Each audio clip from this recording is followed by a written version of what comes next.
What's going on, YouTube? Welcome to my channel, Money Moves with Kay. I'm Kay, and today we're going to talk about how to find the owners of distressed properties part 2. If you missed part 1, go ahead and click the link in the description so you can check out part 1. Without further ado, I'm going to jump right in. So I'm actually driving for dollars right now, right? So I saw a property roadside and had a blue tarp on the roof. And I actually posted this in my community tab. So if you, from time to time, want to check that out, make sure you check out my community tab where I kind of lay down a lot of things and nuggets that I pick up along the way, or properties that I pick up along the way, and ask for you guys' opinion on it. But I saw the property, pulled over to the side. I placed the property's address within the public records, or the GIS, and it pulled up right there. And what it pulled up was the owner's information. Now, the owner of this particular property happened to be an LLC. So anytime you have an LLC or business entity, here's my first tip. Anytime you have a LLC or business entity of any sort, go ahead and go to the Secretary of State. Secretary of State will allow you to place that business or entity, in this case it was an LLC, place that into the search engine, and it pulled up the owners of the LLC.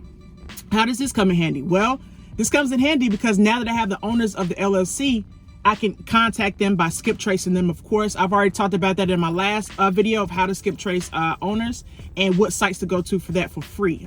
There's some paid sites as well, but for free, yes, you can skip trace as well. And you kind of get what you don't pay for with that. So it can be hit or miss as far as like if the number actually works, but it's a start, right? So, yeah, I skip traced, well, I didn't skip trace. I put the LLC into the search engine and boom, there's the owner. So that's tip number 1. If you happen to stumble across a property that is the owner is an LLC or business entity, what you could do is place that business into the Secretary of State and figure out who the owners are, and then skip trace them, contact them that way, and find out how to get a good deal. Now, a lot of reasons why investors and wholesalers or anybody who's interested in real estate, a good deal, really don't even bother with LLCs or a property that is owned by a business entity is because mainly that particular LLC or business purchased that property at a deal. So it's highly unlikely that you would get an even bigger deal. We typically try to get 60 or 70% discount off of those properties. It's highly unlikely that you would even get that discount off of that because they're definitely not going to sell it for anything lower than what they purchased it for. Now, there are times in which an LLC or business is having a difficult time financially, or they're going bankrupt, or whatever the case may be. And those are good ways you can slide in and try to get a deal that way. But for the most part, you won't be getting a deal from a property that has already had or purchased that property for a deep discount. They're not going to sell you the property below what they actually pay for it. And in this case, this particular owner paid about $37,000 for the property last year. So that's another key tip. If a property is sold within the past year and it's sold at a discount, normally it's hard to get a discount out of those particular people, and it's hard for them to actually sell or get them to sell because they've already purchased it. They're like, okay, I'm good to go. I purchased the property sitting right now, but I'm going to do something with that property. So that's why a lot of investors and wholesalers, frankly, don't really go after those properties who are a business or an LLC.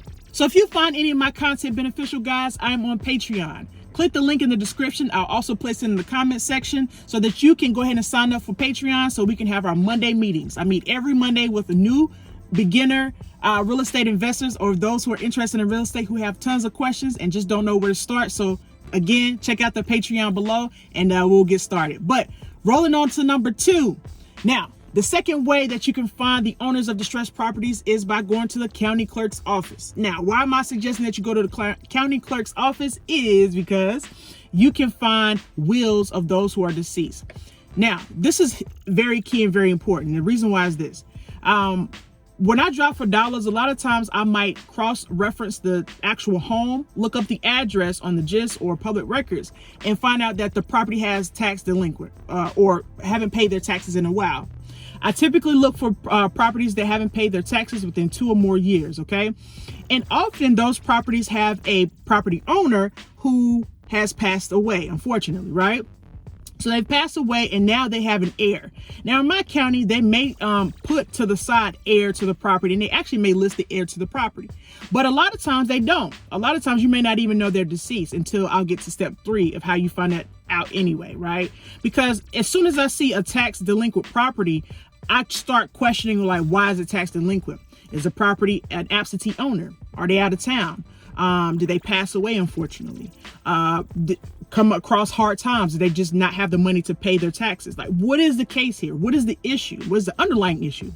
Once I find that out, I can go ahead and proceed. So going to the county clerk's office allows you to look at wills. This is public records, guys. There's wills of people who have passed away, and in my county, they allow me to go in. So I go in often. I go in and check probate records. I go in and check the wills of folks who have passed away, and it'll tell me the heirs of the property, or the folks who that person left the property to, the beneficiary to the property or the estate, right? So once I find out the information, and quick note here, a lot of times they have the person's number, their name, their address of who now owns that property, who that person that passed away, who they left that property with. That's easy access for me, because all I have to do now is go ahead and just call the number that's on the will, right? And my county allows you to take notes. They don't allow you to take pictures or anything. That's just private information as far as taking it outside of the county building. But they do allow for you to write notes. You can bring your computer in there, your laptop, make an Excel spreadsheet. I've seen folks in the county clerk's office literally have a spreadsheet, because a lot of folks, investors, pay others to do this, right? So, but I go myself. It's just a barrier of entry. I like to knock down myself. Plus, I'm cheap. So this is just a great free way to find the owners of properties of those who passed away. Tip number 3 is to look at the obituary. Now, this kind of goes hand in hand with tip number 2 of going to the county clerk, because you're able to find out who survived the actual person that passed away. So in an unfortunate matter where someone passes away, in the obituary, which again is public record, you can Google it, you'll see who survived that person, whether it be their spouse, their son, their uncle, whoever it is, or their brother. You can find out who that is. Now, I typically wait, again, 2 or more years when I see delinquent taxes as well. These are all compounding things to allow me to know, hey, this is a good deal, because the person has passed away. Sometimes everybody's situation is different. So sometimes the heirs to the property really don't want the property. In fact, or they can't afford the property. If they have their own situation, their own bills, their own home, getting another home is another set of issues, and they want help, okay? So that's the reason why I'm reaching out to these folks. I typically wait 2 or more years, because it could still be fresh. Again, this is very sensitive matter where somebody just passed away. So you want to make sure that, you move in a way that's respectful, but also trying to help the person to solve their problem of, it could be a burden to them to have a property they can't afford. That's the end of my video. Thank you so very much for making it to this point. If you made it to this point, go ahead and comment below house. That lets me know that you made it to this point in the video and that you got me, because I definitely got y'all, all right? Until next time, guys, you stay blessed. Peace.